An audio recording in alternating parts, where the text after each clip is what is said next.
So I have a question. Why did we choose to create this podcast about behaviour change, and how do we think it's going to help people? That's a really good question to start. Well, you Isn't it reached out to just? me. You said, I've got a great idea for a podcast. This is all your baby. This is your This is first all my story. doing. Yeah. And actually, it was a really gorgeous email to get because you said this is something you've been considering doing. Yeah. And given that that's what I do for a living and that you know me, would I consider being a part of it? And actually, I was really excited because, and we'll get to this when we look at kind of what helps you in terms of your own behaviour change, but there was the beauty of collaboration. And I've been thinking about doing a podcast for a while, and it suddenly felt like such a good fit. It comes so at the right time for me. And it also, I knew straight away that I would love collaborating. It felt really creative. I really like you. That helps. And the accountability, being able to share a project with someone just felt so appealing. So I think it was just divine timing for me. Isn't that interesting? Yeah. How about you? What made you, like, where did the idea come from? So I don't know if people listening might know that I have a podcast called The Menopause Mindset, which I love doing, absolutely love it. I have been thinking about shifting out of talking about the menopause because I think there's so many more people that would benefit from the conversation. The type of conversations that we have in the Menopause Mindset podcast are all around behavior change, and also like when not to change behavior, but also when to sink into like more self-acceptance, which actually is a behavior change for a lot of people. So I think it's one of those things as well where I've been doing the Menopause Mindset podcast for a long time, for over 3 years, and I wanted a change. I love your work. I did your course, the behavior change course, which for healthcare practitioners, which I loved.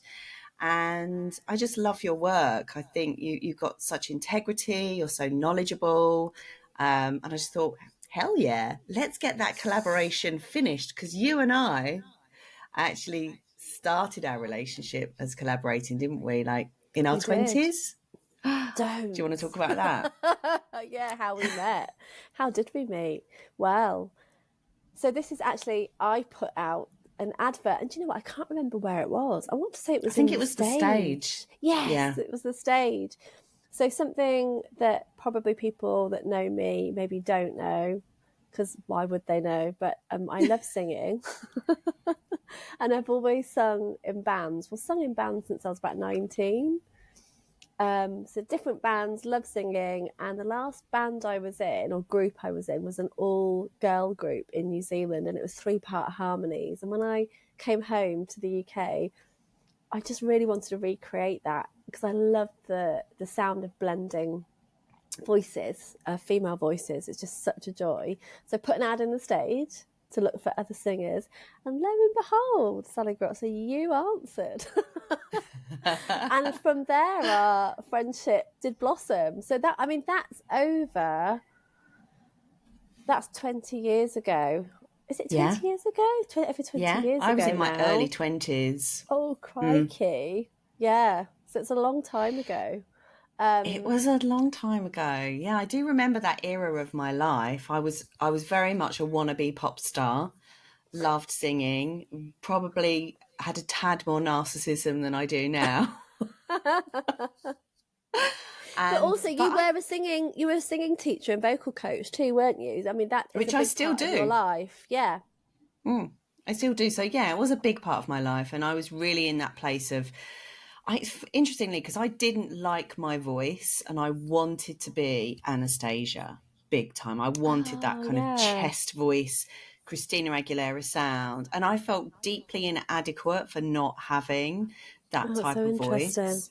I know. And I remember practicing for hours and hours and hours this Christina Aguilera riff, because I think one of the songs that we were doing in 3-part harmony was Dirty by Christina Aguilera.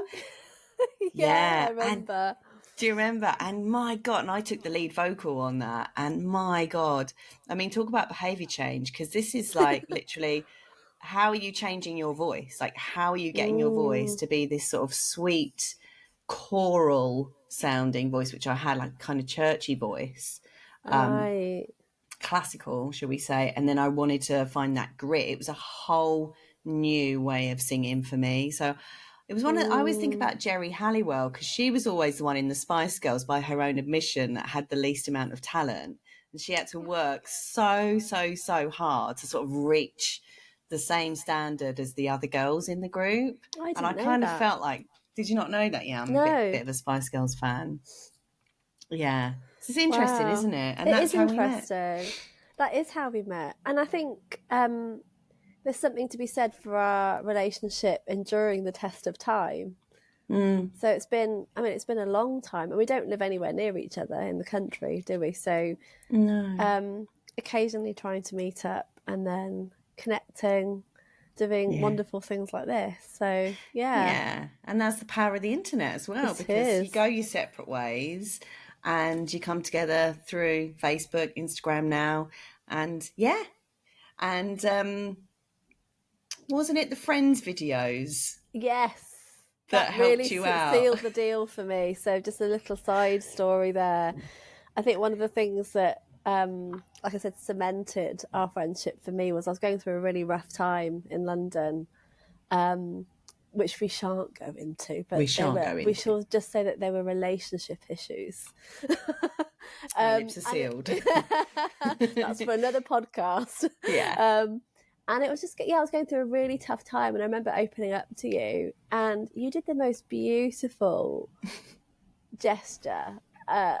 Sounds really random, but it's incredibly not random. Which I remember calling you one day, and I just said, I'm in a really bad place, and just kind of offloading to you a little bit. And you said, look, I'm out all day, I'm working, but what I'm going to do, and this is back in the day of videos, not DVDs.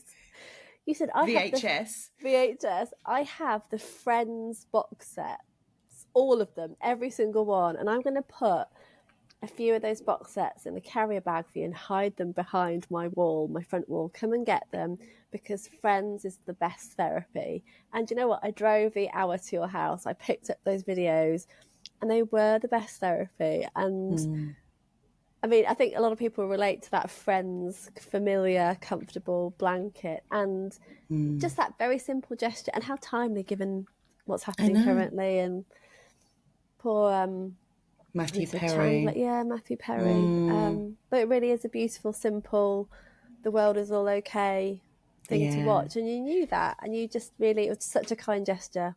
Never forgot it. Darling, that's so nice. And isn't it, it's so interesting, because there's real science behind watching Friends. I watch Big Bang Theory every night, and it really calms me down. Because it's like being with your mates and that familiarity. Yeah, and there's like no real drama. There's drama, but it's not your life is in danger drama. It's just all very undulating, kind of soft familiarity, and I think that is definitely calming to our nervous system. So yeah, I relate to that. And again, I'm sure these are things that will come up later in our conversations as well. Yeah, which I guess is a beautiful segue into just asking you again. So why or how did you get into behaviour change yourself? Well, I mean, in 2017, I trained to become a clinical hypnotherapist. And that's when it really started, you know, what came on my radar was the possibility of, oh my God, you can change all this stuff. You know, so you can literally change anything you want to about yourself. Now, I'd always been into mindset. I'd always been into I got into the Tony Robbins world, which I'm a bit like that about now. But anyway, that's for another chat. But, and as a singing teacher and as somebody who, like I said before, wanted to change their voice, always really been into mindset and how we improve, like performance, peak performance, you could say. So how we create, like, for me, I wanted to become a famous pop star. That never happened, but I had to give up smoking because it wasn't the lifestyle that was conducive to being on stage every night. I I had didn't to know get you fit. smoked. Oh, yeah, I used to smoke. Sally, a I know. singing teacher. Well, that is a big thing to change. Yeah, smoking, I had to give up. I've recently given up. Well, I wouldn't say given up drinking, but I've really, really cut down. I mean, if I go out, I'll only ever have one glass of champagne. But yeah, I mean, I was drinking quite a lot. And so I think when you're like interested in health and you want to become the best version of you, you kind of do whatever you need to do to shift and change. So it had always been part of me.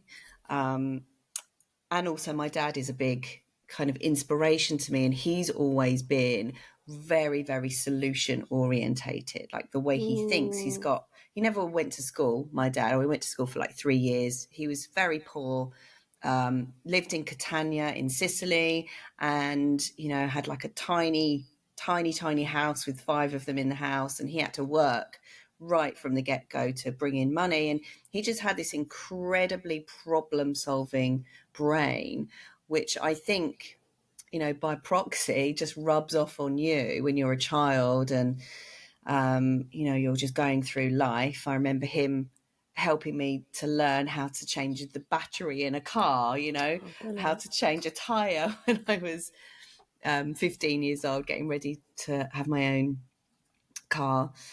So it's always been on my radar. And then I knew I needed something else. I wanted something else. I'd been teaching singing for a long time. I really wanted to sort of move into the helping profession. And so I became a clinical hypnotherapist. And it's great. I love working with the subconscious, those theta brain waves, to really help people get those light bulb moments. So I think people think that hypnotherapy sort of sends you to sleep and that you're not aware under hypnosis, but you're very, very aware. What hypnosis does is it there's a part of the brain somewhere in the front. I can't remember the actual name of it now, but it kind of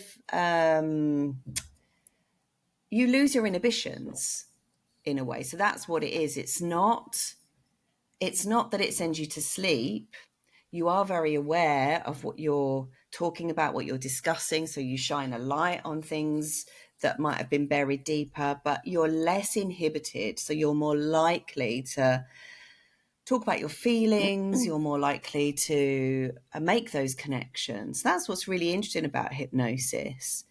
And I do rapid transformational therapy. So it's like a 3-hour, it's an actual process, a specific framework that combines psychology, CBT, positive suggestion therapy, parts therapy. It's really interesting.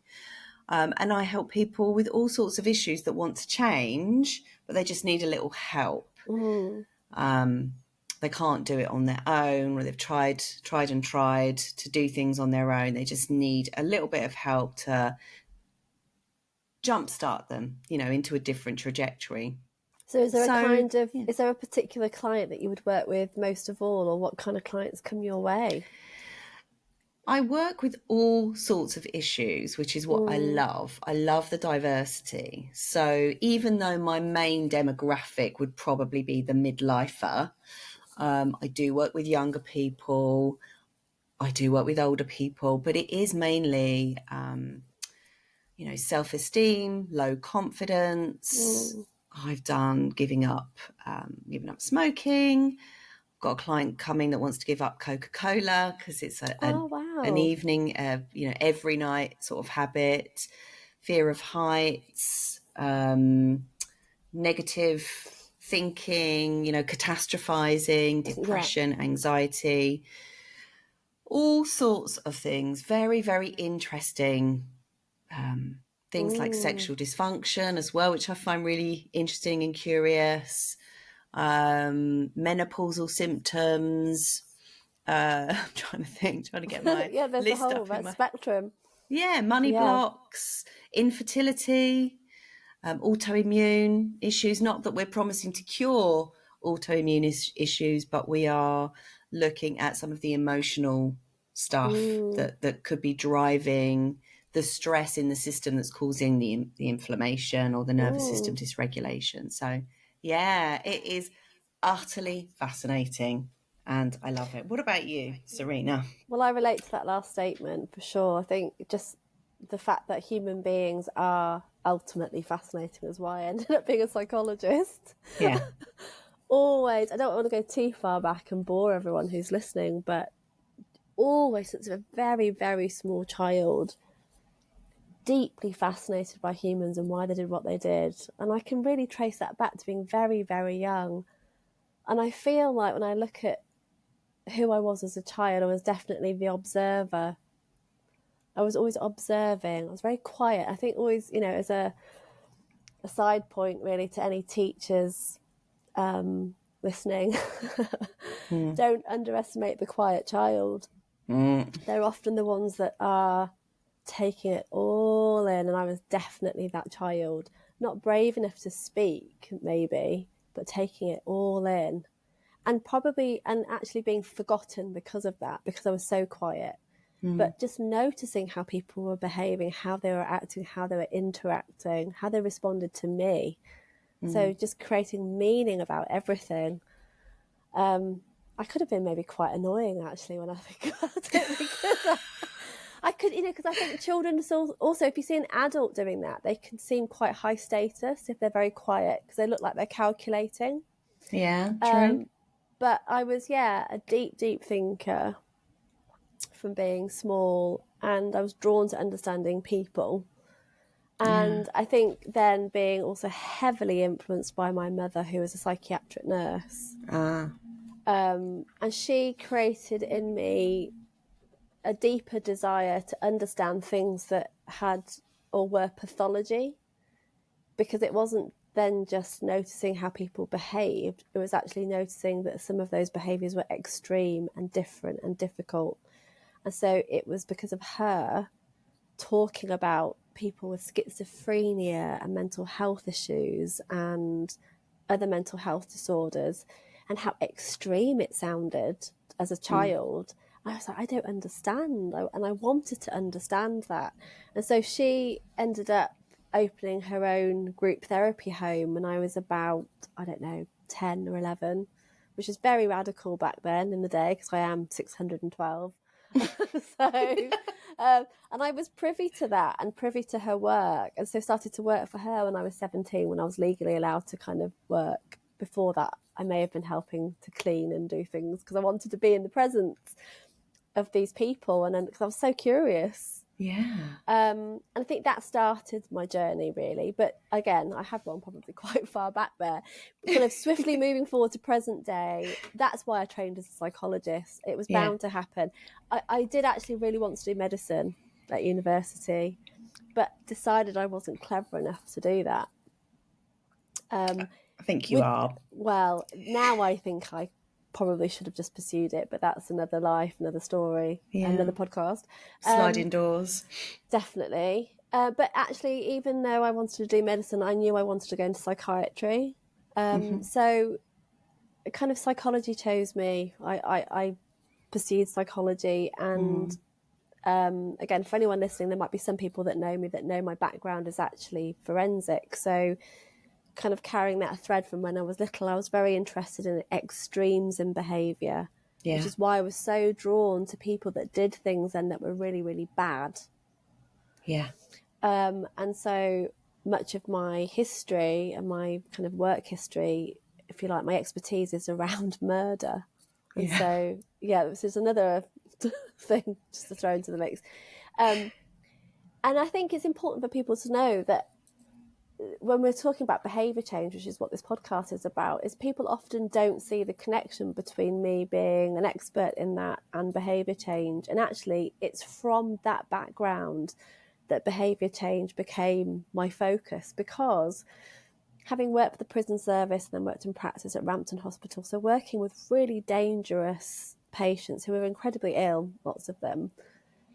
The whole system that we have here in the UK, in terms of the prison service and in terms of dealing with those who are hospitalised for committing a crime, everything we do is about behaviour change. Yeah. Everything. And that's because we work with the rehabilitation system. The whole idea when you come into a service in the UK for committing a crime is we're going to rehabilitate you, which is behaviour change at its core. Yeah. And I think it's through that, it's through pursuing that this kind of secondary expertise came out of my forensic background, because as I was growing my own work, people started to ask me, how do I apply this to my own life? Yeah. So it was a case of not gatekeeping it in that forensic setting anymore. And really how it progressed, again, kind of fast forwarding, is people from healthcare kept asking me, how can I do this with my patients? And so what I have today is those two areas that seem very disconnected, but actually under the surface, they are deeply connected. So showing up over here when I'm looking at kind of profiling and essentially murder, and then over here with this positive peak performance, which is something you mentioned before, positive behaviour change. And the beauty of doing this podcast for me, again, it's another layer to that, another kind of peeling back of the onion, is we get to then share this with people. Yeah. Because it's another way of not gatekeeping what we know, because the beauty of behaviour change is it applies to all of us. Exactly. I cannot think of anyone in their life who won't want to change something at some stage. Yeah. And so, yeah, kind of bringing it kind of full circle, really. Yeah. Yeah. I'm not bleating on about my background, because it's really not why people are here. But hopefully it gives people a sense of what we come to the table with and why we want to share this as well. Yeah, absolutely. And I think it's important just to share who we are and our background, just, you know, give it a little bit of credibility. We do know what we're talking about. Serena does, especially. And I know a little bit about what I'm talking about as well. And yes, I just you do. love, You know lots. I love how we have these very diverse backgrounds. And, you know, at first I was like, I've always been curious about how your criminology background informed your coaching practice, because you, before you did the working with healthcare practitioners, you were working more around people wanting to shift their careers for a while, weren't you? Yeah, so really thank you for remembering that. Well remembered, actually. I think, again, when I said before that people asked me, people essentially wanted to know how they could change their own lives. So I did start off working mostly one-on-one with people, and actually for some time worked with what I would call, this is going really back now, but multi-passionate women. Yeah, And I that was remember because that. I was one, and I still am. That's just a fact of life. I do lots of things, love lots of things. Hence talking about us singing before. There's, you know, like many people, most people, you're more than one dimension, you're multidimensional. Yeah. So doing lots of things. And so naturally gravitated to working with people that I understood and helping them make changes to have a more fulfilling, a richer life. Yeah. And so a lot of that just naturally became focused on career, because that's one of the key things people do want to change when you work with them. Yes. Yeah, they want to come out of a job and go into being self-employed or something like that, or freelancing. Yeah. Or what I actually found is that people often came saying they wanted to change their job. And that's often the case. It's not really the job that's necessarily the problem. There are other things going on that they're not particularly happy with. And so actually when you look at focusing on one area of change, and again, I'm sure this will come up in future conversations, change has to be holistic. Right. We never really get to look at one change in isolation because of us being holistic and whole and complete human beings. We have to look at that within the full scope of our lives and how everything fits together. Which is why when we do RTT, we go back to the childhood. Yeah. Because in typical hypnotherapy or standard hypnotherapy, you would just do positive suggestion work, 20 minutes, 30-minute script, and, you know, try and change the behaviour as a surface layer thing, but actually Mm. when we go back and treat someone holistically and look at all their influences, you get a much better chance of change. So I love what you said there about the holisticness of it all. Yeah, and I love also that you've picked up on going back to childhood, because it's a fantastic place to start to go. Yeah. Obviously, if you're qualified to do so and you're able to do so, to do some of that. And certainly in coaching, you don't go into that in any great depth. That would be more of a therapeutic process, certainly from the world that I'm in. So from a coaching process, I always say it's a glance back, focus forward approach. But we do need to know enough about the past to be able to inform what happens next in the future. And by knowing that, we can help someone create a really solid foundation for change as well. Yeah, foundations. I love that. Yeah. So Yes. Well, what I are was we thinking? I was thinking that we're saying a lot about our history, but actually, what would be really lovely is, obviously it's the new year, Yeah. and this idea of a fresh start and kind of making New Year's resolutions is definitely coming up for people at this time of year. So I think it'd be really useful to speak to that and kind of talk about how people might approach that in terms of the changes that they might like to make at this time of year. I mean, do you make New Year's resolutions, Sally? No, I definitely do Okay. not make New Year's resolutions. And the Tell reason me I why. don't is because they never work, for starters, not for me anyway. Although I'm the sort of person that if I want to change something, I won't wait until the new year. So, for example, I gave up drinking on the 23rd of December, Oh. 2019. I remember coming back from the pub. I'd had probably 2 gin and tonics, and I just felt awful. My Mm. stomach couldn't process the meal that I'd had. I was sluggish, and I thought, oh my God, that's it. I'm done. I'm just not, no. And I just made a decision right there and then that I was going to stop. And I didn't drink. I don't think I drank anything for a whole year, maybe 2 years. I can't quite remember. But certainly from that moment, my alcohol consumption massively slowed down because I had the motivation. For me, it's about the intrinsic motivation Mm. whenever that comes up. It's nothing to do with particularly the time of year. I'm a bit of a rebel at heart, and I don't subscribe to social constructs or the, it's Christmas, everyone needs to eat mince pies and drink Baileys. No. Love it. No, I do. I'm sorry, but no. I mean, I do what I want to I'm do when I sorry, want to but do no. when it makes sense to me. I have this really strong part of my personality. Mm. Yeah, well, if it makes sense to me, I will do it. It doesn't matter when it is. That said, I Mm-hmm. do think there is something very, very powerful about the Monday feeling, the sort of New Mm. Year feeling. It's got a cleanness to it. It's got a sense Mm. of, oh, there's an opportunity here that we can tap into. Whether you buy into these social constructs or not, there is an energetic quality about the new year that I think we can tap into. I So, what love about that. you, Serena? Do you do New Year's How do I resolutions? follow that? That's I far don't too know. entertaining to try and discuss any further. Well, so up until a point, I was thinking, oh, we're very different, and then at the end, you kind of turned it back round. I thought, no, actually, we're probably quite similar. So, like you, if I want to change something, I will just change it. Well, Mm-hmm. it's not always that easy, obviously. I don't just click my fingers and change happens, but I won't wait for. Well, that's not true. I will sometimes wait for Monday. But I won't wait for the new year or, like I said, like you said. So when someone has prescribed that this might be a good time to start something, I will make the change. However, very, very much relate to what you said about the energy of a certain time of year. And I don't know, Yeah. for me, I think there's something very ingrained in me. I think I've been in education for far too long.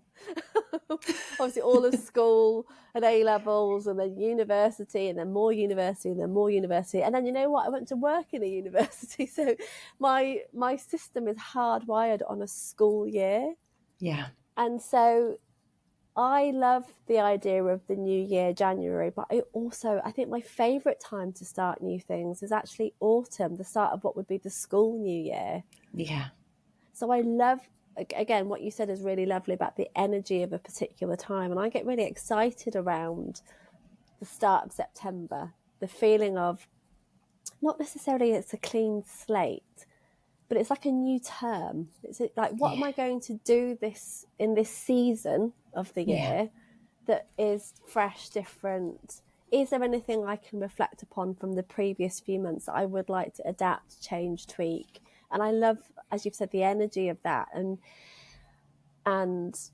the cadence of your year being able to kind of fit around and have some kind of structure. I'm big on kind of structure and things like that, really. So again, like you, it wouldn't wait for someone to give me permission to change something. And certainly if I really wanted to change something, wouldn't wait to January the 1st. In fact, I think that's not a great way of doing things, No. because it's a lot of pressure, which again, I'm sure we'll talk about in the future. But love the energy of the start of the year as a means to think about what you might like to do differently. So Yeah. yeah. I think for me, what these represent are psychological resets. So this idea of an opportunity to leave the past behind you and to utilize the energy to jumpstart yourself into a future that you would prefer. So yes, I absolutely get the September vibe. Or every time I go into WH Smith's, I always get that fresh pencil case vibe. Love it. Love Can't it. beat pencil case new notebooks. Yes. Oh, it's just like porn, stationary It porn. is. So that's a whole other podcast, stationery porn. Honestly, I I'm mean, there. yeah, perfect. I was devastated Yeah. when Paper Chase closed down. Oh, it did. Yeah. Yeah, it did Yeah. recently, didn't it? But Although I also, was, yeah, actually, I won't say something controversial about Paper Chase. Let's move on. Go okay, on. you can tell me offline afterwards. Yeah. um, it does, when I think about cadences, that beautiful word, that Mm. musical word that you mentioned, Mm. um, I always also think about the female cycle as well, and how Mm. rhythmic that is, and how we can tap into the different parts of our cycle as well, especially the spring week, when we're coming out of our period into the first week where we're starting to feel a bit better, and we can tap into that energy to start new things as well, or maybe Mm. start journaling on new ideas that we have. And then that flux state where we go from ovulation and we start winding down, getting into autumn and winter. For me, that's an opportunity for the winter week, and the winter Mm. season, and the winter of our life, which is post-menopause, or also the menopausal year, is about squirreling away, battening down the hatches, going inward and Mm. reflecting. Mm. So I think we have to be mindful, and sometimes our bodies just go against all of that, but it's being mindful of the time of year as well to Yeah. start things, the time in our cycle, the time of day. Like, I am fascinated by when, like the power of when. I've touched on that book, The Power of When by Michael Bruce. Mm. Also because sleep's been a massive issue for me, so I've had to work out how to tap into the power of my circadian rhythm to maximize those biological rhythms of my body, in order to be able to create really good sleep and wake Mm. times. But yeah, I don't know if people who are listening, like, it'd be interesting to find out, like, if anyone who's listening has, if they're starting any New Year's resolutions, how they've been going. Did they start them last year? How did they go? And also what? Because typically we think of weight loss, don't we, in January, or giving up drinking or smoking or something Well, don't like they that for do that January. thing in? Yeah, they don't. Ever is it not? But they don't drink in January. What's it called? Dry Is January. it just dry January? That was really technical. Couldn't remember that. Dry January, of course. Yeah, everyone tries to give up booze in the new year and, like you said, go on and join a gym. Gyms are overflowing in January when people, which I think is something maybe we should pick up on in the next episode, because I think as people are thinking about maybe doing that themselves, maybe think about some of the things that they could consider that might help them to sustain that change.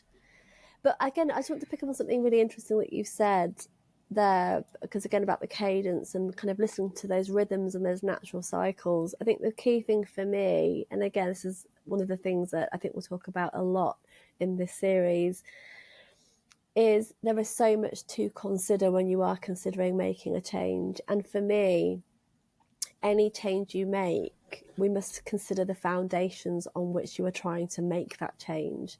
So you would never go and build a house on shaky foundations or no foundations at all. So when you're thinking about the change that you want to make, are you giving yourself the best start in terms of actually being able to sustain that change for the long term? Because trying to make a change when you don't have good sleep, which is something that you alluded to, so you're tired, if your diet is poor, gosh, I could talk about exercise, for the next 6 episodes. So in other words, if you're not moving your body, what change are you trying to make, and what do you have in terms of a solid foundation in order to make that change? I mean, certainly when I work with people one-on-one, they were surprised when I first got them to complete a diary for 2 or 3 weeks before I worked with them, where I wanted to know what they were eating every day, how much they were moving their body, and the quality of their sleep, and how many hours they were sleeping. It was like, well, why? I want to come and change my job. And I was like, well, first of all, we need to know what's going on. Like, where are you at? Are you rested? Are you moving your body? Do you have a good diet? So I wanted to know about the foundations that we had. What were we building on top of? And I think having a good understanding of that, and again, as we'll talk about these things throughout the series, is when we're thinking about making changes, and some changes are much easier to make, but it doesn't have to be complicated. But there are ways to give yourself the best foundation to make the change and make it stick, essentially. Which again, I hope that we can talk about as time goes on. I mean, how do you relate to that? I mean, yeah, absolutely. And there's no way that I might have all these ideas that I want to implement into my business, but if it's the middle of summer and I'm not sleeping very well because the light levels, I'm overwhelmed because I've got stuff going on personally. It's not, there's no, like you say, there's no foundation. You've got to get those foundational things in place first. Like, I mean, I read years ago, I read Essentialism by Greg McKeown. Don't know if you've read that book. No, it's really good. It talks about basically only doing the essentials. Like, what can you edit out of your life? So I think sometimes we think, I want to change something so that I'll feel happier, so that something can come in to my life to make me feel happier. But actually, I think we need to prune rather than consume. Ooh, that's good, isn't it? Did I just say that? Where did that come from? You did, and you've got it on. You've recorded it, so you won't forget. That's awesome. Prune rather than consume. There you go. Wow. It's on a t-shirt. Yeah. That's just sidetracked me. Yeah, it's a really good. I know. I was going to say it's a really good point. I think, again, thinking mindfully about what changes you want to make as well, and why you want to make those changes, is something that's incredibly important. And again, I think we're going to touch upon that in future conversations about having not just a good basis and foundation for change, but having a good reason to want to make the change in the first place. Like, what does it mean to you to want to make that change, and why are you doing it is key. Yeah, definitely. I think as we're then kind of maybe wrapping up this new year conversation, what do you think is the most important thing that you'd want people to take away from this initial introductory chat about behaviour change? What the bleep is behaviour change? What even is behaviour change? What is it? I'd like people to know that it is possible to make change. You can change anything. You've got to know why you want to make a change. That, yeah, absolutely tapping into the collective power of fresh start, clean slate. I think when other people are making changes alongside you, it makes it easier to be able to change yourself, because you've got that energy, but also that accountability. If friends are changing with you, they're doing dry January as well. I also think it's really important to understand that change isn't like, it's not an overnight thing. I think real lasting change is something that, when you really understand what change is, you understand that you can be in it for the long haul, that it's not a quick fix. Yeah, I think that's what I would say. What about you, Serena? I just second what you said, Sally. That's a cop-out. What she said. No, I love what you said. And I would agree with everything that you have said, actually. I think for me, again, just the key message for me is change is possible. Mm-hmm. That people, once you understand that change starts with how you feel and how you think, and those things you have control over, that actually it's a very, very magical process. Your brain is a beautifully magical thing. Yeah. And that we are the masters of that. So we get to create kind of our reality. Now, I think, again, we'll touch upon this in future episodes around we can't change our circumstances. Yeah. And something I'd like to kind of delve into a lot more deeply as we progress is this idea of kind of meeting someone where they're at when they're trying to make a change. Because if they are in a difficult situation, kind of going back what I said before about the holistic approach, is you're meeting someone where they're at when they're starting a change. So if you're listening to this and you want to make a change is so individual to you that we have to look at you and your life and look at where you're at and what you have access to. What circumstances are you in? Where are you living? Because, you know, we have to work with what we've got. Yeah. And within that, the confines of that, we can hopefully help you navigate change, because change is possible. And we are incredibly powerful beings that get to have control over our destiny in some way in regards to that. So, yeah, change is possible. And hopefully, again, over the next chats that we have, we'll start to kind of give a little bit more insight as to how you might go about doing it as well, because it's rather amazing. Yeah, I absolutely love that. I can't wait to get into some of the juice about neuroplasticity and all that. Yes, malarkey. Definitely. I know, juicy stuff. Amazing, Serena. Right. Thank you so much, Sally. What a joy. What a joy. What a joy. And Happy New Year to you. Happy New Year to everyone that's listening. Yeah, definitely. See you in the next episode. See you next time. Bye. Bye.